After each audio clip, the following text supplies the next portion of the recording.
안녕하세요 여러분, 이현정입니다. 우리는 지금 식품기사를 공부하고 있습니다. 우리 이번 시간에는요, 식품위생학 과목 중에서 세 번째 부분이죠. 식품 첨가물에 대해서 공부를 해보도록 하겠습니다. 식품 첨가물에서 제일 먼저 보시면 식품 첨가물의 조건이라고 하는 것이 나오는데요. 식품 첨가물의 조건에 대한 내용은 시험에 그렇게 자주 출제되지는 않습니다만, 식품 첨가물의 정의는 식품 첨가물이 무엇이다 라고 알 수 있는 기본 개념이므로 여러분들이 한번 읽어보시면 좋을 것 같고요. 구비 조건 같은 경우도 한번 보시면 도움이 될 것 같습니다. 먼저 식품 첨가물이라고 하는 것은 식품을 제조, 가공, 조립 또는 보존하는 과정에서 감미를 주거나 착색을 원하거나 표백을 원하거나 또는 산화 방지 등을 목적으로 식품에 사용되는 물질을 이야기하고요. 이러한 경우에는 기구 용기 포장, 밖에서 들어가는 거죠. 살균 소독하는 데 사용돼서 간접적으로 식품으로 옮아갈 수 있는 물질을 포함을 하고 있는 것입니다. 다음으로 구비 조건을 보시면요. 인체에 무해해야 되죠. 유독성은 없어야 되고요. 체내에 축적을 해서도 안 되고 잔류해서도 안 되죠. 미량으로 효과가 있어야 하고요. 물리 화학적인 변화에도 안정해야 됩니다. 변화가 없어야 되는 것이고요. 값은 저렴하고 그로 인해서 경제적이어야 하고요. 식품의 영양가를 물론 유지를 해야 되고, 그리고 넣고 나서 외관상도 좋아야 합니다.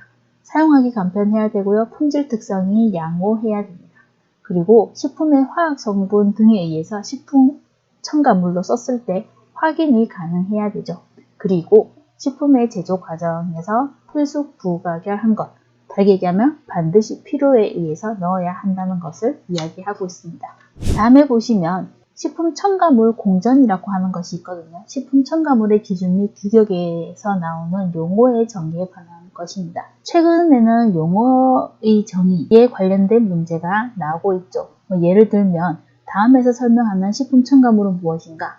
아니면 보존료의 주요 사용 목적은 무엇인가? 이런 식으로 목적을 묻고 용어를 제대로 알고 있는가를 묻는 문제들이 나오고 있습니다. 그래서 여러분들이 2번, 동그라미 2번부터 나오는 부분이죠. 감미료부터 해서 뒤로 쭉 넘어가면 효소제까지 제가 정리가 해놨는데, 여기서 나온 종류는 식품 첨가물 공조에서 나온 용어의 정리에 관련된 부분을 다 했는 부분입니다. 그래서 여러분들이 이까지는 한번 읽어보시면 좋을 것 같습니다.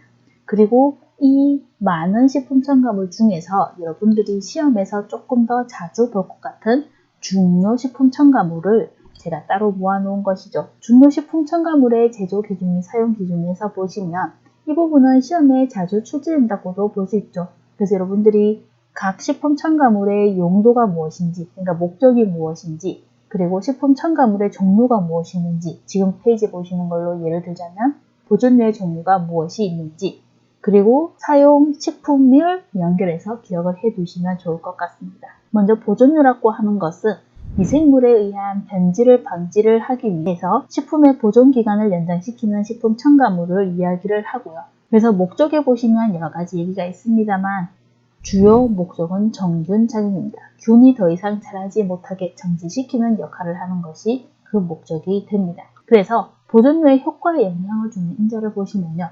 pH가 먼저 나오는데 산형 보존료의 경우에는 산성 영역에서 효과가 좋죠. 그 이유는 여러분들이 한번 읽어보시는 것이 좋을 것 같고요. 미생물의 오염도도 물론 영향을 미치겠죠. 이미 존재하거나 오염되는 미생물 수가 많을수록 효과는 저해되는 것이고요. 그리고 가열을 하면서 보존료를 첨가하면 미생물 사물 허용 시간이 단축되고요. 그리고 미생물은 물에 용해된 것으로 영양분을 섭취하죠. 다르게 얘기하면 자유수를 이용을 하게 됩니다. 그래서 보존료의 경우에는 용매에 균일하게 용해가 되어야지 효과가 더 올라가게 됩니다. 그래서 보존료의 용해도도 영향을 미치게 됩니다. 허용 보존료와 그 사용 기준을 보시면요. 여러분들 데히드로초산나트륨이라고 하는 것이 있고요. 소부산은 영어 이름까지 같이 기억을 해두시면 좋을 것 같고요. 그 밑에는 소부산을 여러분들이 기억을 해두시면 칼륨이 붙고 칼슘이 붙는 거니까 기억을 하기는 조금 더 쉬워질 것 같습니다. 그리고 안식 향산 같은 경우도 영어 이름 벤조익 애시드도 같이 기억을 해두시는 것이 좋을 것 같습니다. 그 밑에 나오는 부분은 역시 안식 향산의 종류로 여러분들이 조금 더 기억하기가 좋겠죠. 프로피온산 같은 경우도 프로피오닉 애시드 같이 기억을 해주시면 되고요. 나타마이신과 니신 같은 경우는 아직 시험에 나오는 출제 빈도는 굉장히 낮은 것입니다. 그리고 표현사항 같은 경우는요.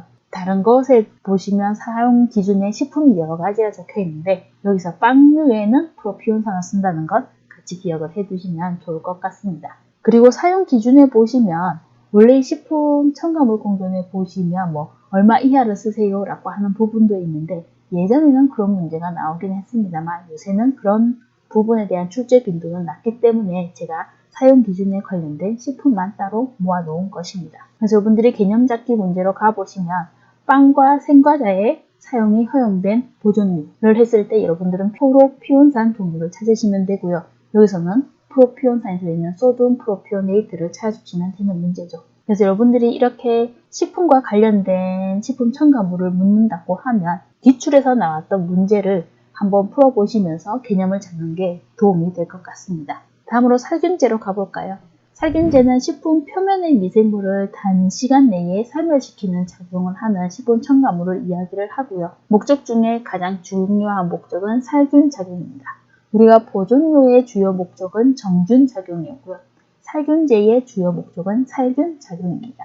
그래서 여러분들이 보존료와 살균제의 종류라도 구분을 하고 계시면 이런 기출문제를 여러분들이 하나 맞추실 수 있는 거죠. 살균제가 아닌 것은 이라고 찾았을 때 우리는 안식향산을 어디서 봤냐 하면 보존료 쪽에서 봤죠. 그래서 얘는 살균제가 아니다 라고 찾을 수 있게 눈에 익혀두시면 될 것 같고요. 허용 살균제 보시면 과산화수소, 과산화초산, 오존수나 차염소산수, 고도표백분, 그다음고 차염수산 나트륨 같은 것들이 있습니다. 옆에 보시면 최종식품 완성 전에 분해하거나 또는 제거해야 되는 것들이 많이 있는 것을 확인할 수 있습니다. 다음에 보시면 산화방지제인데요. 산화방지제는 산화에 의한 식품의 품질 저하를 방지하는 식품 첨가물을 이야기를 합니다.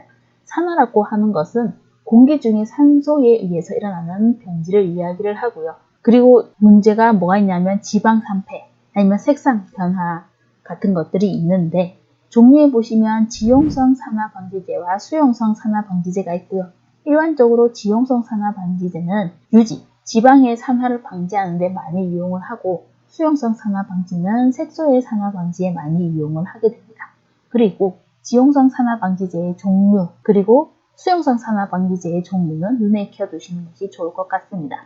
왜냐하면 기출문제에 가시면 수용성인 산화방지제는 이라고 해서 여러가지 산화방지제 중에 수용성인 것을 찾을 수 있게 여러분들이 눈에 익혀두시면 좋을 것 같습니다.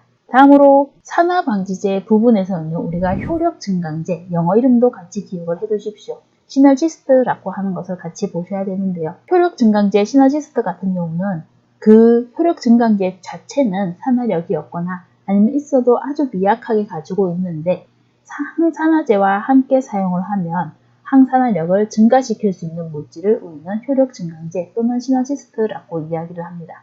종류로는 유리산이나 촉합 임산염류가 그 예가 됩니다. 허용 산화방지제도 우리 눈으로 한번 익혀보도록 하겠습니다.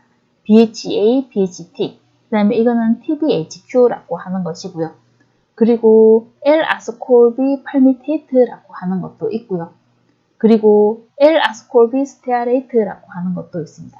그리고 에리토브산이라고 적혀있는데요. 에리솔빅애시드라고 하는 것도 기억을 해두시면 좋을 것 같고요. 그 다음에 EDTA 2나트륨 그리고 EDTA 칼슘 2나트륨이라는 것이 있고요. 그리고 몰식자산 프로필이라고 하는 것은 영어 이름도 여러분들이 같이 기억을 해두시고요. 밑에 보시면 몰식자산 있죠? 이것도 영어 이름을 같이 기억을 해두시면 좋을 것 같습니다.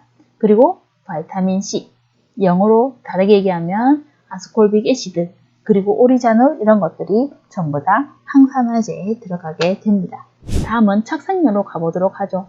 착색료라고 하는 것은요. 식품에 색을 부여하거나 복원시키는 식품 첨가물을 이야기합니다. 식품의 경우에는 원래 색이 조리, 가공, 저장 중에 변색이나 퇴색을 하는 경우가 많습니다. 그래서 인공적으로 착색을 시켜서 색을 좀 유지를 하거나 아니면 복원시켜서 외관을 좋게 하기 위해서 사용되는 것이 착색료라고 하는 것이고요. 종류로는 천연색소와 인공색소로 구분을 할 수는 있습니다.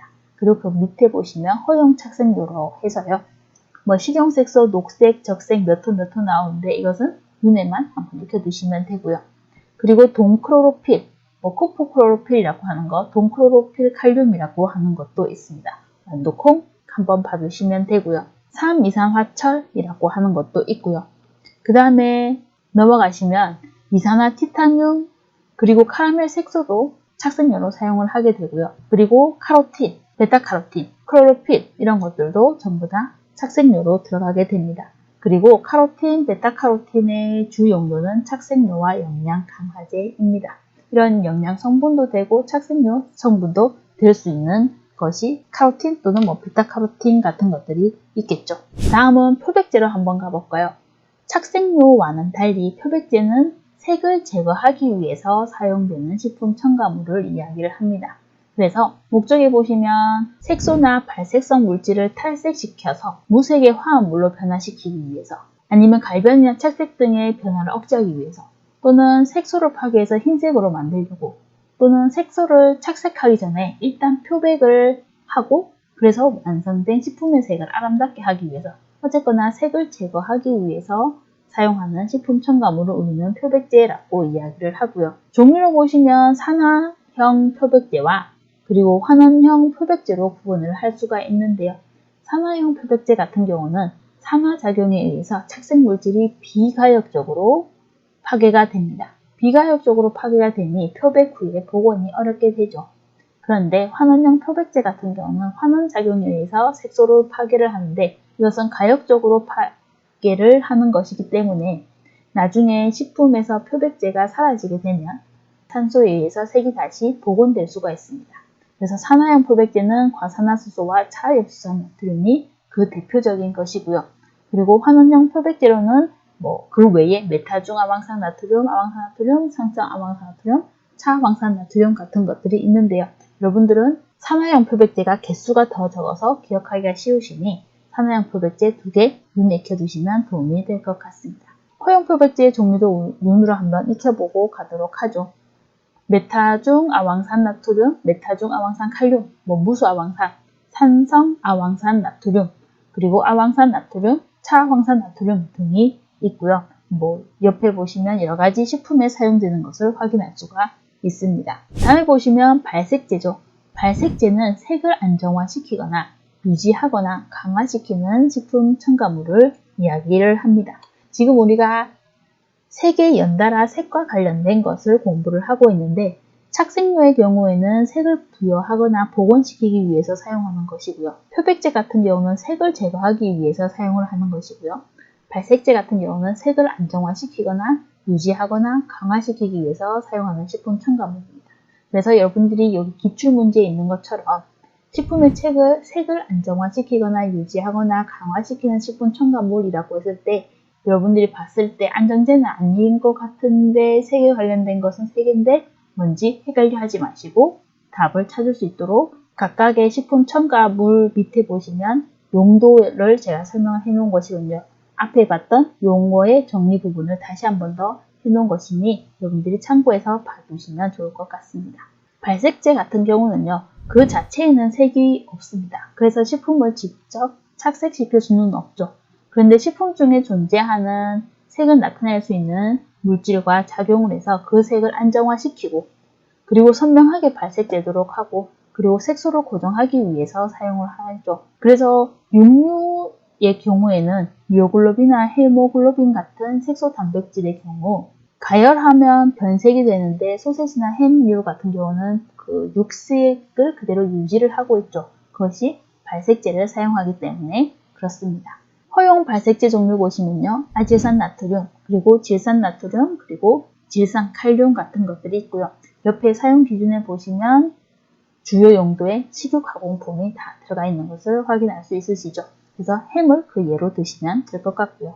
다음으로 밀가루 계량제를 보시면요, 밀가루 계량제는 밀가루나 반죽에 첨가가 되어서 제빵 품질이나 색을 증진시키는 식품 첨가물을 이야기를 합니다.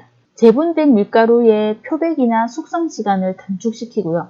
제빵 저해 물질을 파괴시키면서 장시간 저장 중에 품질 변화를 억제하기 위해서 많이 이용을 하고요. 그 종류를 보시면 과산화 벤조일, 과황산 암모늄, 카르보나미드 또는 L-시스테인 연산염 같은 것들이 그 예가 되죠. 그래서 밀가루에 많이 사용하는 것입니다. 다음으로 팽창제로 가봐서요. 팽창제의 경우에는 말 그대로 가스를 방출을 해서 반죽의 부피를 증가시키기 위한 식품 첨가물을 이야기를 하고요. 가스가 발생하는 성질을 이용해서 빵이나 과자를 만들 때 부풀게 하고 맛이 좋고 소화가 잘 되도록 하기 위해서 사용하는 것입니다. 여러분들이 그 종류 한번 읽어보시면 될 것 같습니다. 다음으로는 이형제로 가볼까요? 이형제라고 하는 것은요, 식품의 형태를 유지하기 위해서 원료가 용기에 붙는 경우가 있거든요.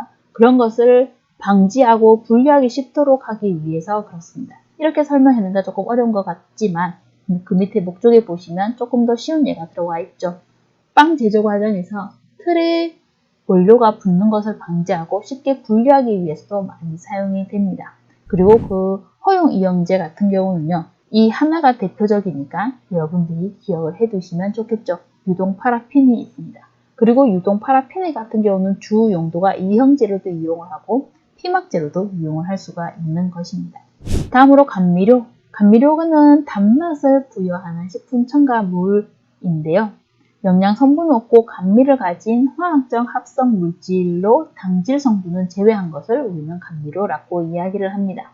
글리시린, 진산, 이나트륨이 여기에 들어가고요. 그리고 하나는 사카린 나트륨이 여기에 들어가 있죠. 사카린 나트륨이 여기에 들어가 있는 것을 확인할 수 있습니다. 그리고 수크랄로스나 스테비올 배당체나 효소 처리 스테비아도 다 감미료에 들어가 있는 것. 여러분들이 한번 읽어보고 넘어가시면 될 것 같습니다. 다음으로 산도 조절제 같은 경우는요, 식품의 산도나 알칼리도를 조절하기 위한 식품 첨가물인데요. 식품의 신맛을 부여하거나 아니면 청량감이나 상쾌한 자극으로 소화액의 분비나 식욕을 증진하기 위해서 사용을 하게 됩니다. 그 종류로 보면 유기산계나 무기산계가 있는 것이고요. 그리고 허용 산도 조절제 종류가 있는데 여러분들이 이것은 한번 읽어보시면 될 것 같습니다. 이런 종류가 있구나 하고 눈에 익혀두시면 좋을 것 같고요. 다음으로 향미 증진제 같은 경우는요, 맛 또는 향미를 증진시키기 위해서 하는 것이고요. 조미료로 따지면 핵산계 조미료와 아미노산계 조미료가 있는데 핵산계 조미료는 이런 것들이 있구나. 아미노산계 조미료가 여러분들이 많이 아시는 것은 MSG가 되겠죠. 그리고 유기산계 조미료도 있는데 짠맛이나 신맛을 가지는 조미료가 많습니다. 유기산계 조미료도 이런 종류가 있구나 보시면 될 것 같습니다. 다음으로 추출 용제를 보시면요. 추출 용제는 유용한 성분을 추출하거나 용해시키는 식품 첨가물을 말을 하고요.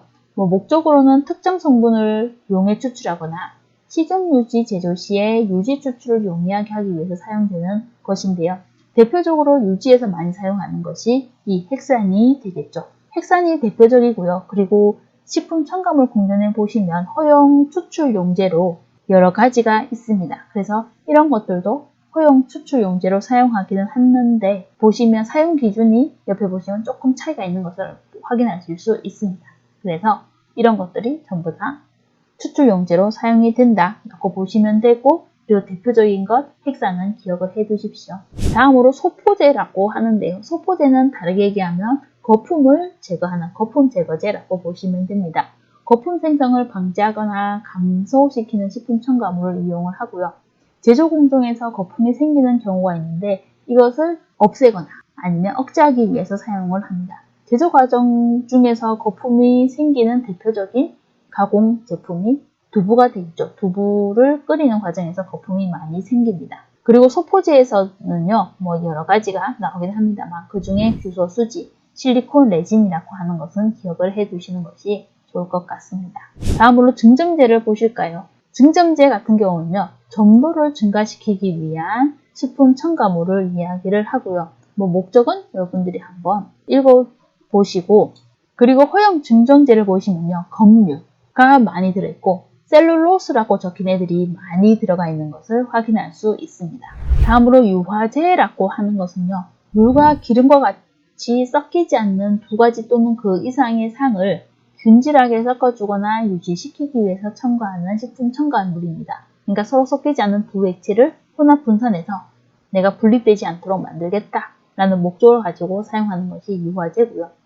유화제의 경우에는 여러분들이 HLB 값이라고 하는 것을 기억을 해 두시는 것이 좋은데요. 친수성, 친유성비라고 이야기를 합니다. 그래서 값이 크면 친수성이 크다는 것을 의미한다는 것 같이 기억을 해 두시고 이런 개념도 같이 봐두시는 것은 좋을 것 같습니다. 유화제의 종류를 보시면요. 허용 유화제 종류를 보시면 이런 에스테르 종류가 많고요. 그리고 하나 또 여기 레시틴이라고 하는 것도 기억을 해 두시면 좋을 것 같습니다. 그리고 폴리소르베이트 20, 60, 65, 80 이런 것들도 허용 유화제로 들어가게 됩니다. 그 외의 것들 여러분들이 한번 읽어봐 주십시오. 다음으로 피막제로 가서요. 피막제라고 하는 것은 표면에 광택을 내거나 보호막을 형성하기 위한 식품 첨가물입니다. 과일이나 야채류의 경우에는 선도 유지와 외관을 좋기 위해서 표면에 피막을 형성을 하고요. 그로 인해서 좀 더 광을 낼 수도 있고 그리고 호흡작용과 증산을 억제하는 역할도 하게 되는데요. 허용 피막제 종류에 보시면 각유, 카복실, 메틸, 셀룰로스, 나트륨 같은 것도 있고요. 뮤랍도 여기에 들어가고요. 그 다음에 몰포린 지방산염도 들어가고요. 그리고 폴리에틸렌 글리콜 같은 경우도 물론 건강기능식품에 사용하긴 합니다만 피막에 많이 이용을 합니다. 그런데 몰포린 지방산염 같은 경우는 여러분들이 가끔 시험에서 보기로 확인을 할 수가 있으므로 여기는 과일 또는 채소류 피막에 사용을 할 수 있다라는 것 한번 보고 넘어가겠습니다. 다음으로 껌기초제로 가볼까요? 껌기초제라는 것은 다양한 점성과 탄력성을 갖는 비영양성 씹는 물질입니다. 그래서 껌 제조의 기초 원료가 되는 식품 첨가물이므로 우리는 껌기초제라고 이야기를 하고요. 껌기초제 그 종류를 보시면 검레진이나 이런 것들이 있는데 또 초산비닐수지도 한번 봐주도록 하죠. 초산비닐수지 같은 경우는요. 주 용도는 껌기초제로도 이용을 하고요. 그리고 안정제로도 이용을 하고요. 그리고 피막제 목적에서도 이용을 할 수가 있습니다. 다음으로 향료를 보시면요. 특유한 향을 부여하거나 아니면 제조 공정 중에 손실된 본래의 향을 보강시키기 위한 식품 첨가물이고요. 허용 착향료, 향료 중에서는 이 멘톨을 한번 봐두고 넘어가겠습니다. 멘톨이 착향료로 들어간다는 것. 다음으로 영양광화제라고 하는 것은요. 식품의 영양학적 품질을 유지를 하기 위해서 사용하는 거죠. 그래서 제조 공정 중에 손실된 영양소를 복원하거나 아니면 영양소를 조금 더 강화하기 위해서 사용하는 것이 영양광화제고요. 허용 영양광화제 종류가 많이 있습니다만 여러분들이 한번 이런 종류가 다 들어가는구나 라고 봐주시면 충분할 것 같습니다. 그래서 예전에는요. 이런 개념 잡기 문제에 있는 것처럼 해수 판매 중지라고 했을 때 소부산, 칼슘이 0.5g/kg이 검출되면 아니다, 오답이다 이런 식으로 문제가 나오기도 했습니다. 그럼 여러분들이 이런 숫자까지 다 기억을 하고 계셔야 되는 경우가 많았는데요. 요새는 이런 문제보다는 용도에 대해서 묻는 문제가 조금 더 많아지는 추세다. 하지만 이런 문제가 또 나올 수는 있으니 하지만 제가 책에는 쉽지 않았으나 기출문제로 나왔을 때 여러분들이 기억을 하는 것은 도움이 될 것 같습니다. 여러분들의 합격을 기원하도록 하겠습니다.